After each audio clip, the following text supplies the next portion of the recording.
তো hello so guys, finally আমি যে মাইকটা অর্ডার দিয়েছিলাম ফ্লিপকার্টে সেটা চলে এসেছে অলরেডি আমার কাছে। পার্সেলটা চলে এসেছে। এখন আমি আনবক্সিং করব আর দেখবো এর ভিতরে কি কি দিয়েছে মাইকটার সঙ্গে। আপনারা দেখতে থাকুন। এটা হচ্ছে প্যাকিংটা খোলা হলো অনেকটাই। এটা হচ্ছে শোলা দিয়ে প্যাকিং করা আছে। এখন আমি এটা খুললাম, ভিতরে এমন একটা ঢোপ রয়েছে, ঢোপের ভিতরে মাইকগুলো রয়েছে। এটা হচ্ছে মাইকের বাইরের অংশগুলো।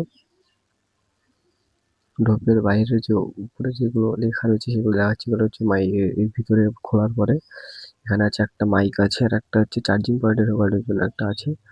আর মাইকগুলোকে চার্জ দেওয়ার জন্য একটা চার্জিং পয়েন্ট দিয়ে কেবল দিয়ে দিয়েছে।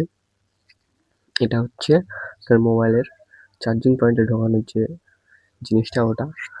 আর আরেকটি আছে আপনার যে বুকের এখানে রেখে কথা বলার জন্য। এটা হচ্ছে মাইকটা, এটা অনেকটা সুন্দর, একদম অরিজিনাল মাইকের মতোই। খুব ভালো লাগছে জিনিসটা দেখতে। এটা আমি ফ্লিপকার্ট থেকে অর্ডার করেছিলাম। আপনাদের যদি কারো ব্লগিং করার জন্য বা অন্যান্য কিছু করার জন্য, যদি ভিডিও করার জন্য দরকার লাগে, তো আপনারা এটা নিয়ে নিতে পারেন। আমি আমার ডেসক্রিপশন বক্সে লিঙ্ক দিয়ে দেবো, আপনারা এটা পারচেস করতে পারেন। বাই দ্য ওয়ে, এটা কি আমি সঠিক বুঝতে পারছি না। আপনাদের যদি কারো জানা থাকে অবশ্যই আপনার কমেন্টে জানিয়ে দিন যে এটা দিয়ে কী করতে হয় না করতে হয়। আমি এটা বুঝতে পারছি না এই বিষয়টা, এটা কীটা। আর সর্বশেষ আছে কিছু ডকুমেন্ট ইস্যু, এটার কাগজপত্র আর কি।